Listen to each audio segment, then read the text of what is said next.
Bonaduce, life coach. Danny Bonaduce, life coach. Alrighty, kids, it is time for Danny Bonaduce, Life Coach. By the way, do in fact take emails at lifecoach@KZOK.com, or you can call right this very second, 1-800-252-1025. Life Coach brought to you by Goldberg Jones Divorce for Men. Call 1-800-DIVORCE. Let us talk to Tammy in Graham. Good morning, Tammy. How are you? I am doing groovy. How are you? Okay, I'm going to guess that you're a grown-up now that you're doing groovy. The only people that do groovy are David Cassidy's age. Oh. What can I do for you, sweetheart? Okay, so here is my issue. Yeah? I've been single for 10 years. Mm-hmm. Is that by choice, Tammy? No, remember Dave passed away. Right, and I'm sorry to hear that, but the reason you didn't hook up with another guy is by choice? Because you sound really nice. Okay, so here's something I'm trying to break through. All right, go ahead. Is I have 5 grandkids. Right. And for some reason, I just have issues. If I did meet a really cool guy or whatever, introducing them to my children and my grandkids. Boy, you think ahead, don't you? Isn't the first thing to worry about is getting a man, and I'm thinking you can do that easily, very easily. And the next stage would be that person, because I had to do this not that long ago, memory serves, when I had to meet the reverse. I had to meet my wife's parents, but you're going to meet, you want the new guy to meet your kids, and then you want to meet your grandkids. Kind of a big deal, so I did a little research. Because I thought, well, just go to, I believe the website is called ourtime.com, and it's for people over 50. There's a chance it's called yourtime.com, but you can look it up. And that's for people over 50 years old. But there's a seniormatch.com, and then there's a grandparents.com. Now, after you've gone to grandparents.com, I imagine it's all the same as dating. But when you think about, people your age, you're very likely to have grandkids. You're not going to be surprising anybody. So I think people are going to be completely prepared for this is going to happen. The problem is, I think more are your grandkids going to like them than are they going to like your grandkids. That's part of that. That's part and process of who you get. You get grandparents when you reach a certain age. So I think I think you're overthinking this. The problem is going to be meeting the new guy, and you've been single for 10 years because your significant other, or your husband, I believe, passed away. And I think you've chosen to be single for the past 10 years. So I think you could easily get a man. They're not that hard to come by. And I think the best thing you got to do is you need to know that you deserve what you want at this point. And it's no dishonor to your passed away husband's memory that you go out and meet a new guy and have some fun. Because I'm 23 years older than my wife, I've actually had this discussion. She doesn't like to have this discussion, but I do. You're bound to date again someday, and you got to be prepared for it. I don't think your husband is going to mind at all that you've waited. First of all, he'd be thrilled that if he even cared that you waited this long. He's thrilled you waited this long, but he would want you to go out and have some fun. And the grandkids thing, I don't think that's part of the, I think everybody's going to know that they exist and it's going to be okay. And the kids are going to go, thank God grandma's dating. This is awesome. So I think this is a win-win situation, Tammy. I appreciate the call, but yeah, this is not a real problem for anybody but you. You got to realize that it's A-okay and get out there. And I hope you do go to those websites because I'd be interested to find out how this worked. Thank you very much for the phone call. This is Danny Bonaduce, Life Coach. Any kind of problem you have, he will help you. You just need to make the call, 800-252-1025. Remember, you can lie about your name. You can be anonymous. And if you need to, you can email lifecoach@KZOK.com. Don in Port Townsend, you're on with Danny. Good morning, Don. How are you? Morning, Danny. How you doing? I'm great, man. What's up with you? Well, I've been a bit of a fool, I think. I co-signed on some tires for my housekeeper. Yeah, you've been a bit of a fool. I'm going to agree with you right there. That was not that was a bad call, man. Why'd you do it? I loaned her some cash. I loaned her a couple of $100 in cash, and that's the last I've seen of her. She's been a no-show ever since. No, God, that stuff happens, and if you called me up and said you were shocked, I'd say, well, you shouldn't have been shocked. You should have seen that coming. But I wouldn't have necessarily seen that coming. Now, how long did she work for you? 6 months. It's a couple of $100 and some tires, and she's leaving town over that? Are you surprised that that's a response to... I mean, here's the thing. She couldn't afford to pay you back. She got in over her head, right? I think so. Okay. Her old man left her with a 2-year-old baby, and I think between being in over her head and freaking out, I think she probably just hit the road. Well, that's kind of an interesting thing. I don't know what the next part of your question is, but how much does it suck to be this lady? I've been abandoned. I have a 5-year-old kid or a 2-year-old kid, whatever it was. I don't think she set out to rip you off because I'll bet, your feelings are hurt because if your housekeeper is one thing, but to lend her money or co-sign, you thought you two were close, right? Oh, yeah. I thought she was like a daughter to me, I thought. Yeah, you know what? I don't think she ripped you off as much as you think she ripped you. Of course she did because she didn't show up.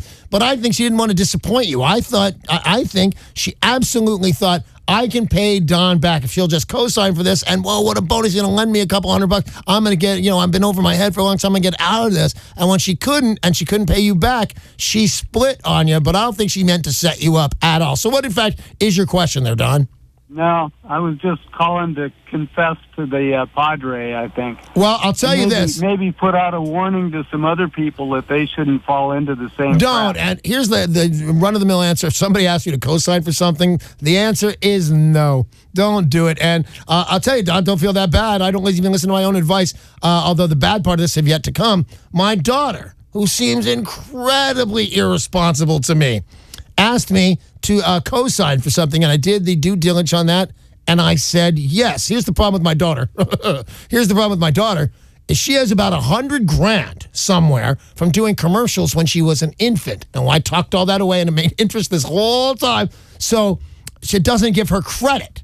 So I said, yes, I will co-sign for you. And here's the plan. The difference between you and I is I don't plan to get that back. I plan for that to go bad. I just rather she meets her payments for 3 or 4 months and then it goes bad, and I actually save some money on if she has to borrow money. The good news on that is she never got around to asking me to co-sign. She just asked me on the phone, would I, but didn't go and fill out any paperwork. But a real grown-up man would have said, no, don't co-sign ever. And everything's going to be okay. Here's the way to wash this out of your hand there, Don. Remember, you're not her. Her life's terrible right now. And, if you can take solace in that, do. But no, she didn't mean to rip you off.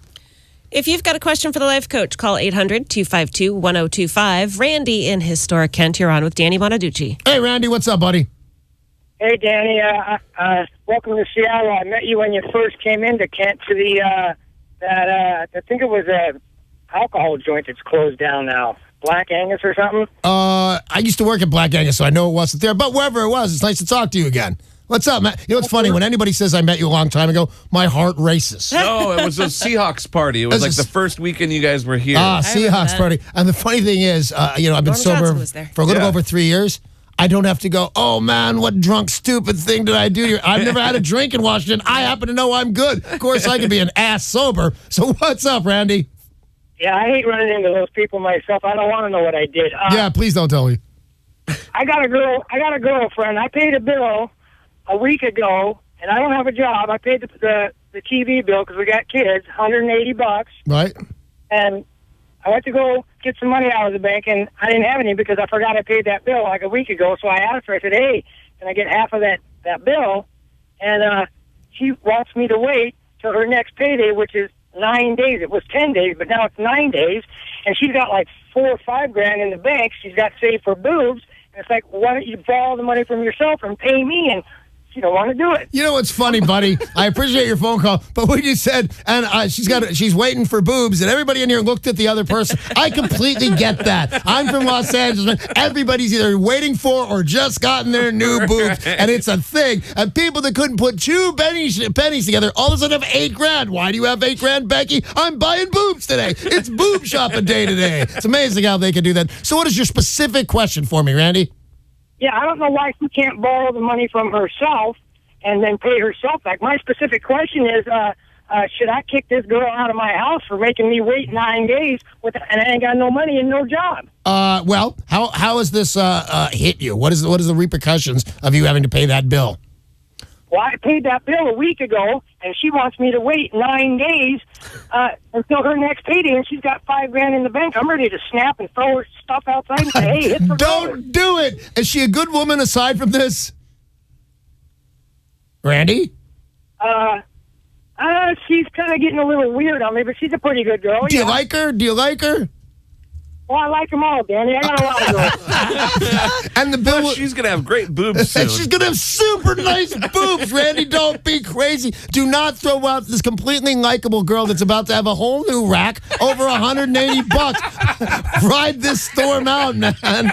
I mean, it's you think about that. I can't imagine how it would relate to guys that you can go this and make this all better. You felt bad about yourself. You got teased in high school for about this.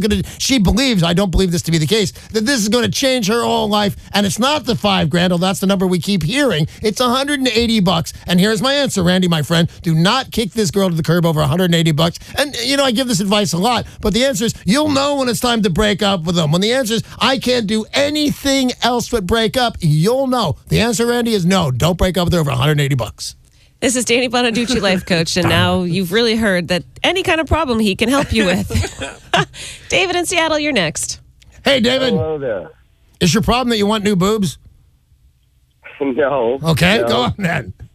Trying to reconcile when I find a couple women, and one is seems to be the right fit and the right mix and the right person, and then the other one comes along and seems to have the right pocketbook. Right. Oh, isn't life nice to be David? Should I go with this girl that's really cool or this other girl that wants to sleep with me and has a ton of dough? This is fairly easy, man. Matters of the heart are usually won out by the heart. But people ask me, what should I do? I always go, follow your heart on this, and this isn't that tough one. I'm betting it's not the chick with the money. You didn't say anything really nice about her except she has the money. How fast do you have to decide whether it's between the girl with money or between the girl with, I don't know what the other girl's got, the best attitude? Usually it's appropriate to decide before you're sleeping with them both regularly. No, it's not. Who gave you that? Your dad? Sleep with whoever you want, man. You should postpone this choice as long as possible while having as much sex as possible. Man, you are a great guy. That is not... Boy, David's a really good person. You should figure this stuff out before you sleep. No, you shouldn't, man. Don't hurt anybody's feelings. There's no reason to that. Both these girls have one thing in common. That's you. They both like you. It sounds like you like both of them. They will let you know when it's time. If anybody starts to get their feelings hurt and says, David, don't you want to be exclusive with me? Then you have to answer, and they have to answer, yes, I do. And I think when that time comes, you're going to know exactly what the answer is. There's Becky and there's Rachel, and you're going to know, Rachel, you're the girl for me. So you don't know the answer yet? Don't worry. Nobody seems to be asking. You'll know it when the time comes. Hey, thank you very much. That is all the time we have for Danny Bonaduce, Life Coach. Life Coach is brought to you by Goldberg Jones Divorce for Men. Call 1-800-DIVORCE.